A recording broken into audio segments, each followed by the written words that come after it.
मंजिल मिल ही जाएगी एक दिन, भटकते भटकते ही सही। गुमराह तो वो हैं जो डर के घर से निकले ही नहीं, पूरे हो तो जाएंगे वो ख्वाब जो देखे अंधेरी रातों में, पर ना समझ तो वो हैं जो डर के पूरी रात सोए ही नहीं। तो आज है 9 अप्रैल और 7 मई को आपका नेट का एग्जाम है। तो अभी के अभी मुझसे प्रॉमिस करो, खुद से प्रॉमिस करो कि इन बचे हुए गिनती के दिनों को अपनी जिंदगी के यादगार पल बना दो। भूल जाओ कि कितनी गलतियां की लाइफ में, कितनी बार आप फेल हुए हो। बस ये याद करो कि कहां पहुंचने के सपने से आपने स्टार्ट किया था। तो फाइनली आपके पास कुछ ही दिन बचे हैं अपने हर सपने को हकीकत में बदलने के लिए। तो आज की वीडियो स्टार्ट करते हैं केमिस्ट्री से। तो वो बच्चे जिन्होंने अभी तक बिल्कुल भी नहीं पढ़ा है, तो एटलीस्ट ये चैप्टर तो आप जरूर कर लेना। मैं सिर्फ वही चैप्टर बताऊंगी जिनसे हर साल मतलब इतने क्वेश्चन पूछे जाते हैं। तो सबसे पहले स्टार्ट करते हैं पीरियोडिक टेबल से। पीरियोडिक टेबल में आपको पता है कि आपको सिर्फ टेबल याद करनी है, वो तो आपको याद हो ही गई होगी अब तक। हर किसी के पास ट्रिक्स होती हैं कैसे याद करना है उसको। वो याद करने के बाद उस चैप्टर में कुछ एक्सेप्शंस है, आपको वो एक्सेप्शन जरूर याद करनी है, क्योंकि हर साल एक्सेप्शन से एक क्वेश्चन जरूर पूछ जाता है। आप सारी जितनी भी एक्सेप्शंस हैं उनको एक पेज पे लिख लो, या फिर एनसीईआरटी के जो भी थ्योरी है उसके साथ साथ आप लिखते रहो। पेज पे लिखने वाला ज्यादा बेटर रहेगा। मैंने भी लास्ट में जाके पेज पे ही लिख लिए थे, ताकि आप एग्जाम में जाने लगो उससे पहले भी एक बार आप एक्सेप्शन सारी देख लो। और इस चैप्टर से हर साल 2 क्वेश्चन पूछ जाते हैं, तो आपके 2 क्वेश्चन पक्के हो जाएंगे। नेक्स्ट चैप्टर है सरफेस केमिस्ट्री। एनसीईआरटी से थ्योरी पढ़ लो और आपके 2 क्वेश्चन ठीक हो जाएंगे। नेक्स्ट हम आते हैं केमिकल काइनेटिक्स। केमिकल काइनेटिक्स बहुत छोटा चैप्टर है, वही first order, second order, third order. Starting में रेट के क्वेश्चन जरूर देख लेना, क्योंकि रेट वाले से एक क्वेश्चन हर साल पूछा जाता ही जाता है। बेसिक से 2-3 फॉर्मूले हैं यार, उसी को घुमा फिरा के उसी से क्वेश्चन पूछ जाता है हर साल के लिए। उसके बाद आता है मेरा favourite chapter chemical bonding. Chemical bonding बड़ा चैप्टर है, लेकिन मुझे बहुत पसंद था हमेशा से। काफी इजी पड़ता है, मुझे लगता है कि उसमें अगर आप 1-2 ट्रिक सीख लेते हो ना कि हाँ ऐसे क्वेश्चंस को ऐसे सोल्व करते हैं, तो पूरी बिल्कुल चैप्टर आपके लिए इजी हो जाता है। बस 1-2 कॉन्सेप्ट्स हैं, अगर आपको वो नहीं पता, बेसिक्स क्लियर नहीं है, तो कोई 1 शॉट वीडियो देख लेना यूट्यूब से, अपने कॉन्सेप्ट क्लियर करो उस चैप्टर के। और इस चैप्टर से हमेशा 4-5 क्वेश्चन पूछे जाते ही जाते हैं। तो नेक्स्ट आगे बढ़ते हैं पी ब्लॉक।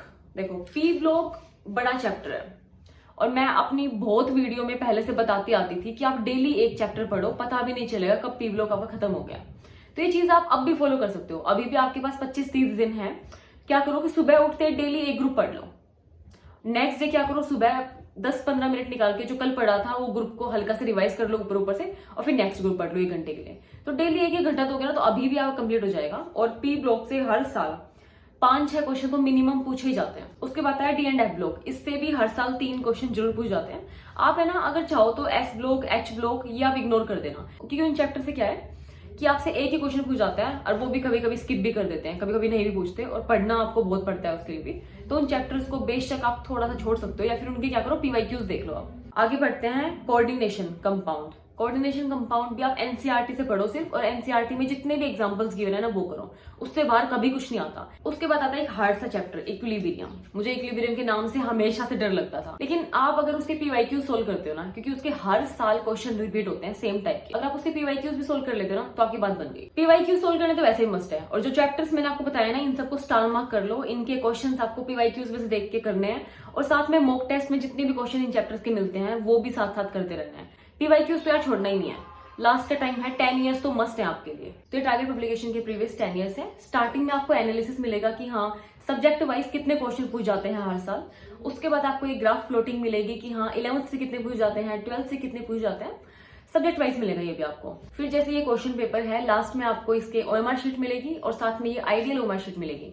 इसके बाद आपको स्कोर कार्ड मिलेगा, जिससे क्या है कि आप इजीली अपने मार्क्स कैलकुलेट कर सकते हो। सॉल्यूशन में आपको हिंट मिलेगा कि एनसीईआरटी के कौन से चैप्टर के कौन से पेज से ये क्वेश्चन पूछा गया है, और लास्ट में आपको स्मार्ट की मिलेगी जो आपके क्वेश्चन प्रैक्टिस में हेल्प करेगी। तो इस बुक का लिंक आपको डिस्क्रिप्शन में मिल जाएगा। मैंने भी 10 ईयर से सोल्व किए थे, क्योंकि मैंने खुद 2.5 महीने में पढ़ना स्टार्ट किया था। मेरे पास खुद टाइम नहीं था कि मैं इतनी सारी चीजें मैनेज करती, मॉक पढ़ती, पीवाईक्यूज करती, रिवीजन करती, और साथ में सिलेबस भी कंप्लीट करती। आगे बढ़ते हैं ऑर्गेनिक की तरफ। तो ऑर्गेनिक में अगर आपके बेसिक क्लियर नहीं है, तो सबसे पहले 1 शॉट देख के बेसिक क्लियर करो। उसके बाद आपको पढ़ना है एल्डिहाइड वाला चैप्टर। इससे 5 क्वेश्चन पूछ जाते हैं हर बार।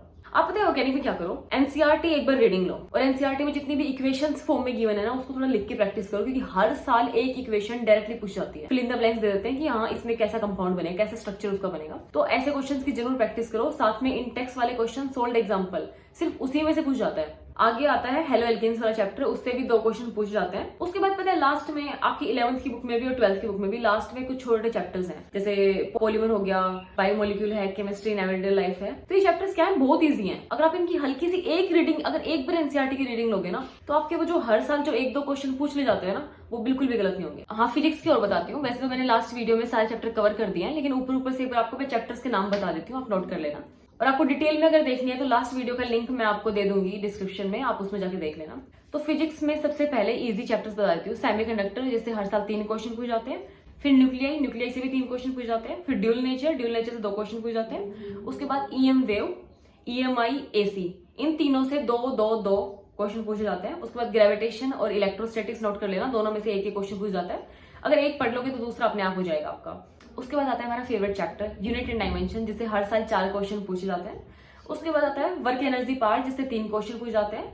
और फिर आती है करंट इलेक्ट्रिसिटी, इससे भी हर साल 4-5 क्वेश्चन जरूर पूछे जाते हैं। तो इन चैप्टर्स को आप जरूर देख लेना, थोड़ी क्वेश्चन प्रैक्टिस करना है इनकी। अब बात करते हैं बायोलॉजी के बारे में।